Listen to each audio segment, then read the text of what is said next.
Have you ever wondered what really lurks in the shadows when the rest of the world is asleep? Have you ever felt that chill crawl up your spine when you're alone in the dead of night, and every creak, every whisper of wind suddenly sounds like something more? Because let me tell you, the night shift, it's a different beast altogether. It's when the veil between the ordinary and the unsettling thins out. And for some of us, that's when the ordinary night turns into a memory that'll haunt your waking hours. It was a gas station, not one of those bright, bustling travel centers you see plastered along the interstates. No, this was a relic, a forgotten pit stop clinging to the edge of a quiet highway that had long since been eclipsed by newer routes. SLC Convenience Store, the sign declared in faded neon letters, barely flickering against the inky black sky.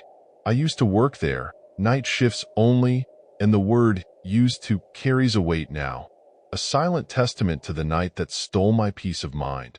Honestly, before it happened, it wasn't a bad gig. Mind-numbing at times, sure, but simple.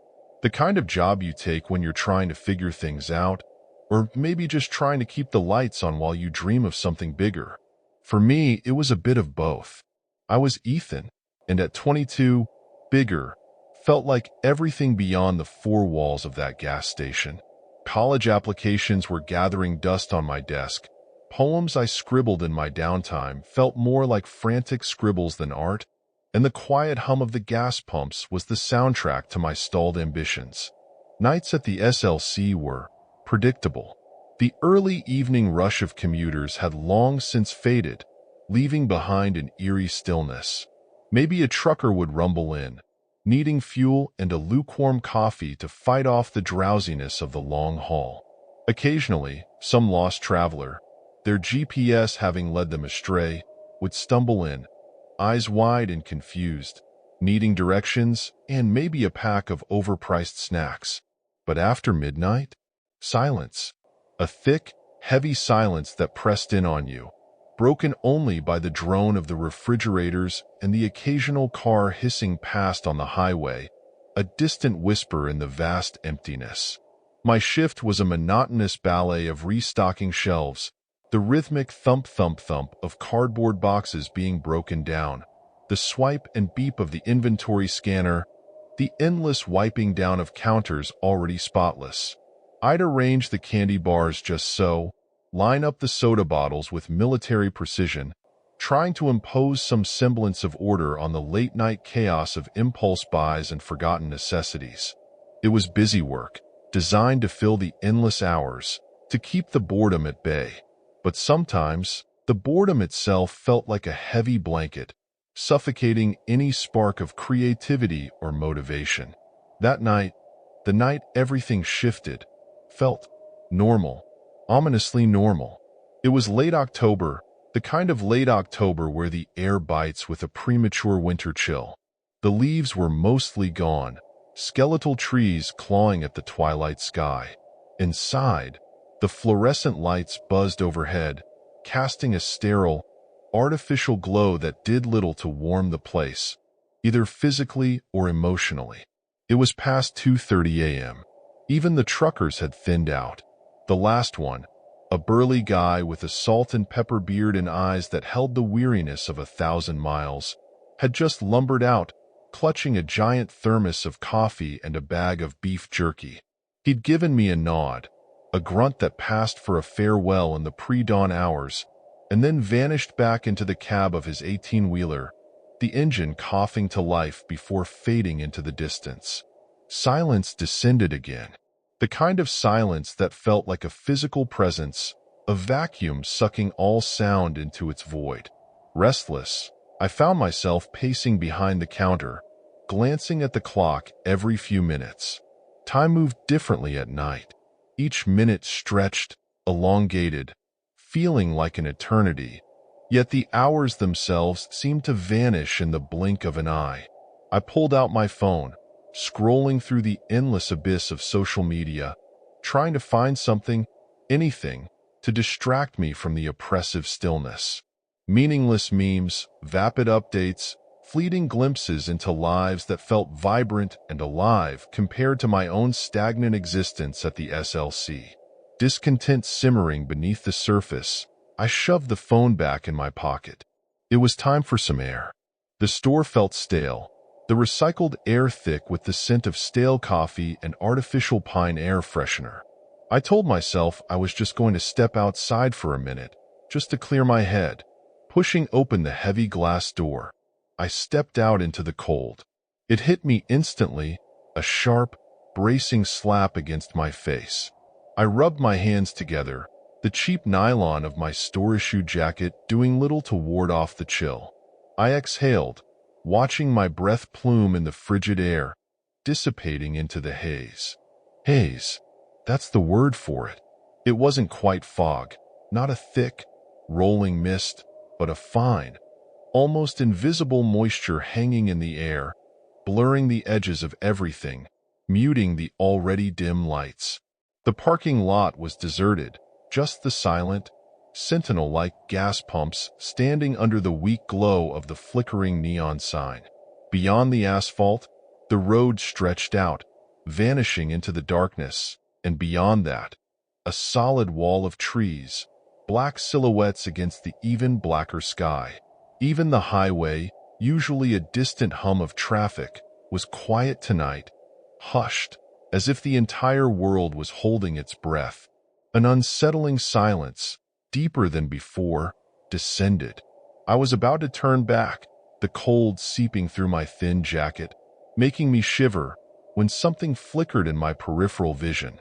A movement, something out of place in the still landscape.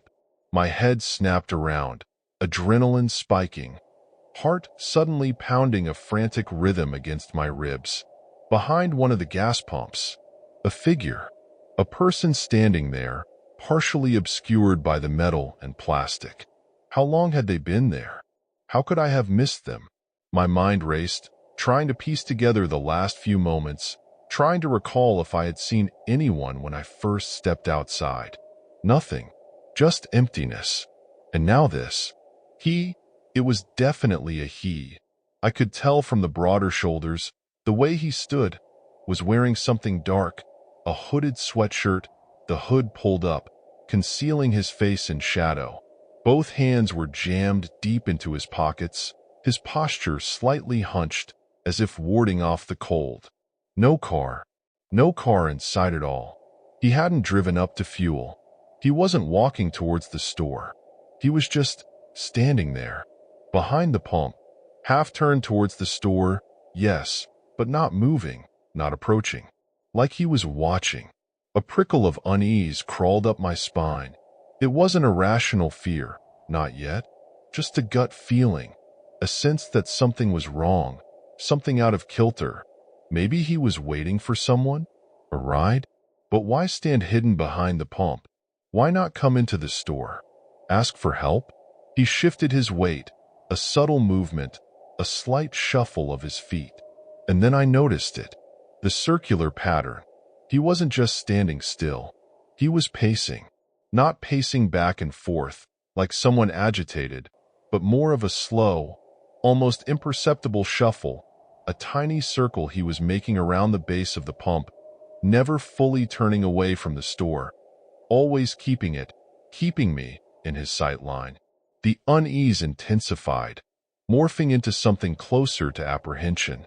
I took a step back, instinctively wanting to put distance between myself and this stranger. Then another step, slowly retreating towards the store. I had to get back inside.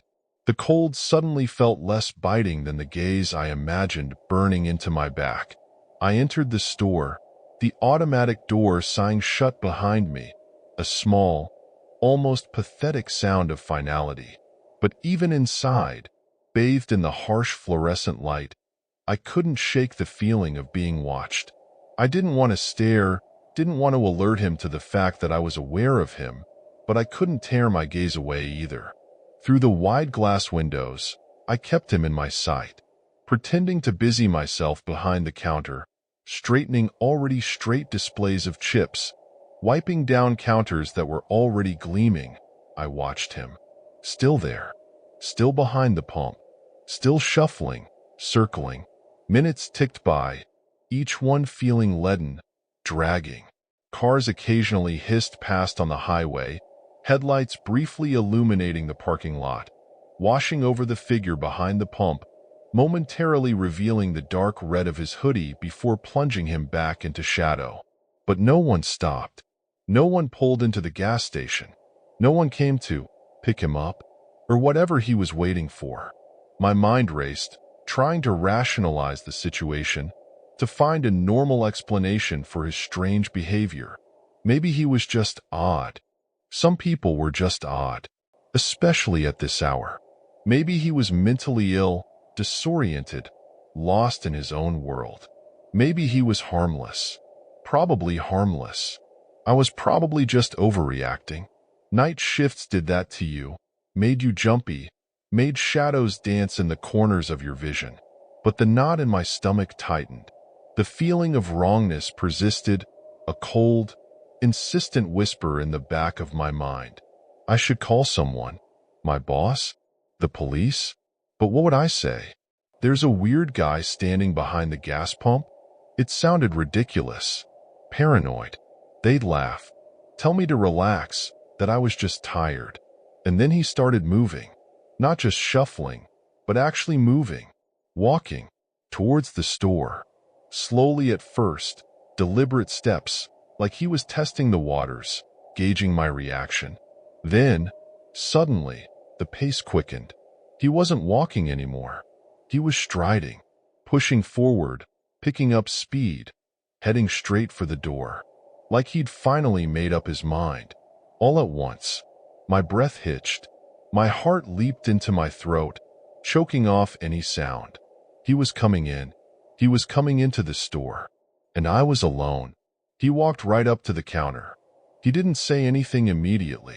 Just stood there, staring, sizing me up.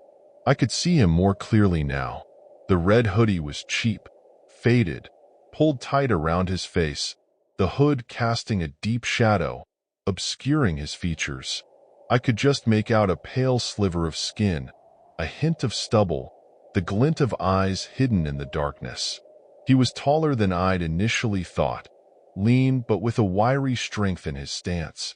And the silence, it stretched, thick and suffocating, broken only by the frantic hammering of my own pulse. Then, in a rush, a torrent of words, almost rehearsed, he spoke. His voice was low, gravelly, strained, like it hadn't been used in a long time. Car broken down, just before the pumps. He gestured vaguely behind him, towards the parking lot, towards the darkness beyond the windows. Need jump, or gas. Next town. The words tumbled out, disjointed, unbelievable. My mind struggled to process them, to make sense of the nonsensical. He needed a jump? Gas? His car had broken down just before the pumps? It was ludicrous. Pathetic. He wasn't even trying. Shock. That was the first emotion. Disbelief. He actually expected me to buy this? This transparently, laughably fake story? Was he serious? Or was this something else entirely? Some kind of twisted game? A test? I can call a tow truck, I said, my voice sounding surprisingly steady, even to my own ears. I forced myself to meet his hidden gaze, to hold my ground. If you need help. No, the denial was sharp, immediate, too quick. He shook his head, a jerky, almost violent motion. No tow, just flashlight. Help hood. Check under hood. He gestured again, more urgently this time, towards the door, towards the implied broken-down car lurking somewhere in the darkness. Something was definitely off. Definitely off.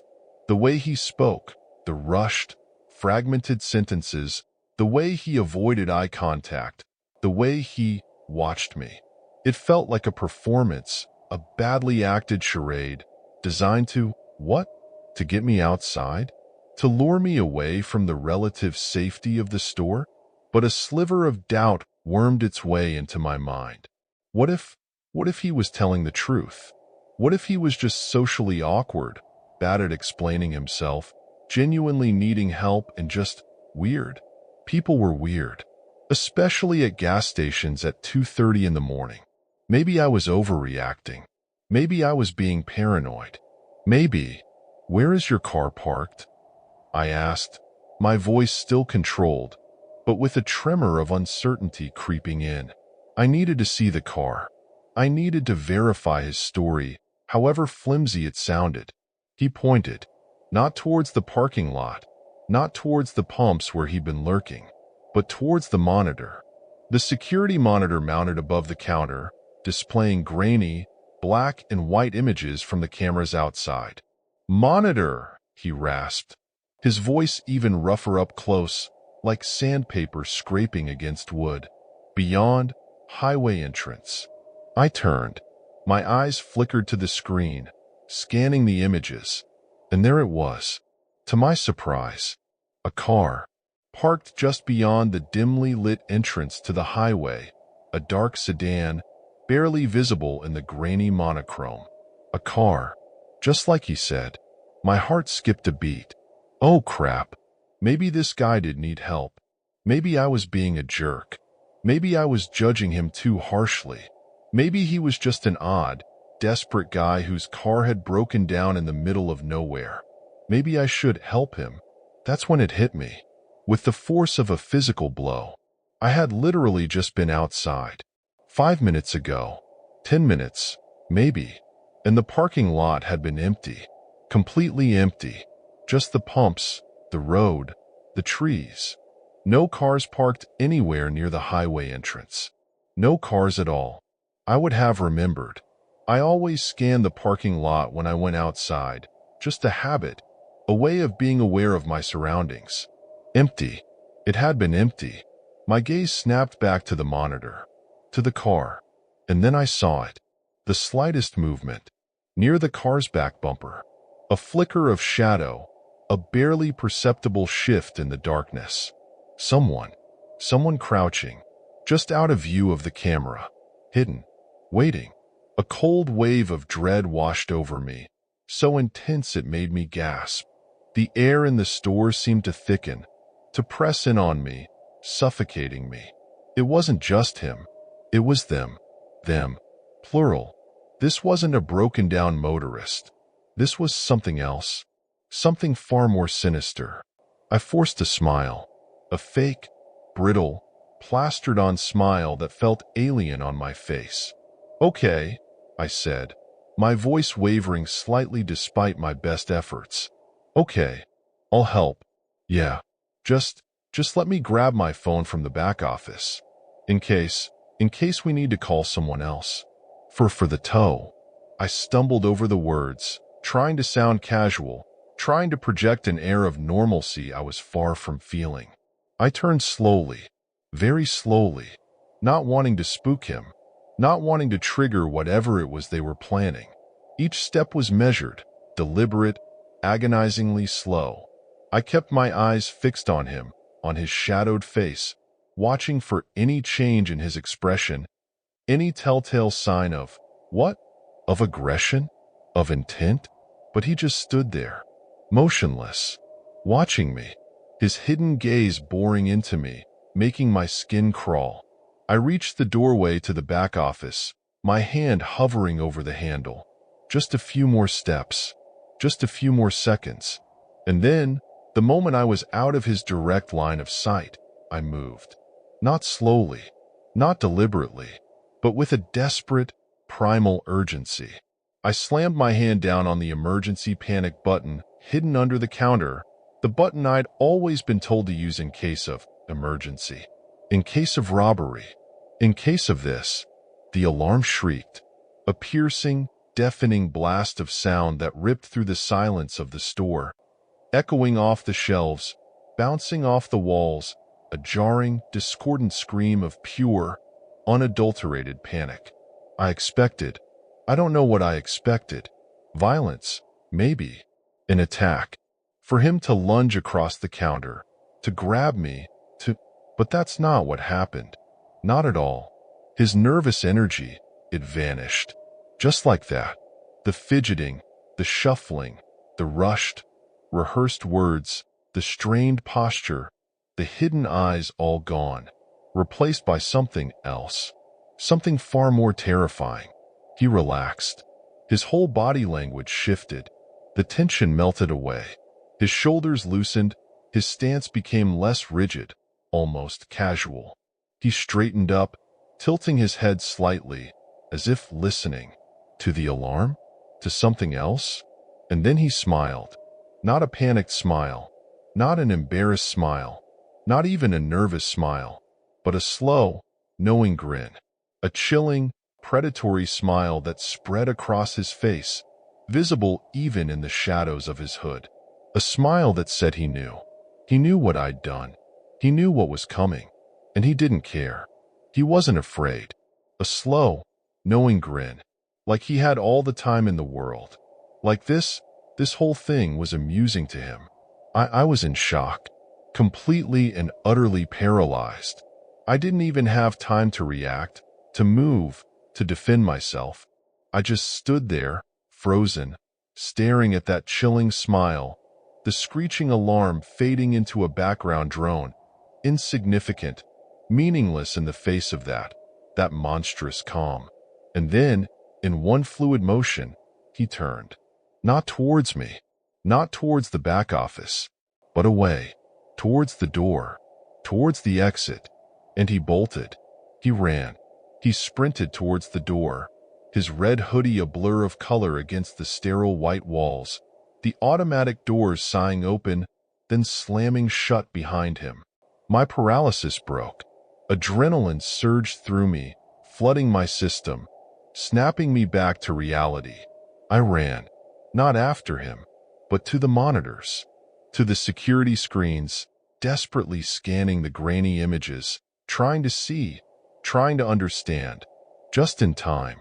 I reached the monitors just as he burst out of the store, just as he joined another figure. A second dark shape that had materialized from behind the corner of the building, the crouching figure from near the back bumper. Both of them, running, sprinting, not towards the car parked beyond the highway entrance, but away, away from the parking lot, away from the road, away from civilization, into the woods, into the dark, impenetrable wall of trees behind the gas station. The car, it just sat there, abandoned, engine off, headlights off, no one inside, just a dark sedan, silently waiting in the deserted parking lot, a silent, ominous monument to the night's unsettling encounter. By the time the police arrived, sirens wailing, lights flashing, the scene was exactly as I had seen it on the monitors. The store, still echoing with the dying shriek of the alarm. The empty parking lot. The abandoned car. No sign of the men. No footprints leading away. No trace of them anywhere. They had vanished into the woods, swallowed by the darkness, leaving behind only questions and a chilling sense of unease. One of the officers, a young guy, barely older than myself, with a nervous energy and eyes that darted around as if expecting something to jump out at him, pointed something out. Something I hadn't noticed in my panic. Something that made the cold dread even colder. The front passenger door of the abandoned car. It was open, slightly ajar, hanging open just a crack, barely noticeable in the dim light. But open. There had been a third person, inside the car, the whole time, waiting. Waiting for what? For me? The police took my statement. Again and again, they asked me questions, pressing for details, trying to make sense of the senseless. I turned over the surveillance footage, the grainy black and white images of the hooded figure, the empty parking lot, the abandoned car. And that was that. For a few days, they followed up. They had the car towed, ran the plates. Stolen. Reported stolen nearly a week earlier, over 100 miles away. No one had come forward to claim it. No reports of missing persons matching the description of the hooded men. No other crimes linked to it. Just an abandoned vehicle, in the middle of nowhere, with no explanation. That was months ago. Months. And still nothing. No answers. No arrests. No closure. Just the lingering feeling of violation. The unsettling knowledge that someone, somewhere, had planned this. Had targeted me. For reasons I couldn't fathom. For reasons that remained shrouded in the same darkness that had swallowed those men whole. I don't know why convenience stores are such popular targets. Maybe it's the isolation. Maybe it's the vulnerability of the lone night shift worker. Maybe it's just random. But I can tell you this for sure. I will never, ever work another night shift again. The darkness, it holds things. Things you don't want to see. Things you can't unsee. And sometimes, the night just reaches out and tries to pull you in. That gas station? The SLC? It's still there, I guess. Still flickering its faded neon sign in the cold night air. But I'm not. I'm long gone. Run as far as I could from the shadows, from the silence, from the memory of that slow, knowing grin, and the chilling realization that some nights, the monsters aren't just under your bed. They're standing right outside your door, waiting for you to step into the dark. So, what do you think? Chilling, right? That feeling of being watched, that cold dread creeping up your spine. It's something we all fear in the dark, isn't it? If this story got your heart racing, and you want to hear more real-life nightmares from the graveyard shift, then hit that like button and subscribe for part 2. Let me know in the comments what you thought was the scariest part. Was it the man's creepy smile, the discovery of the car, or the open passenger door? Your comments fuel the darkness and help me bring you more stories that'll keep you up at night. Don't forget to share this with anyone who loves a good scare, and maybe someone who works the night shift, just to remind them to stay vigilant. Part 2 is coming soon, but only if you guys want it. So show me some love.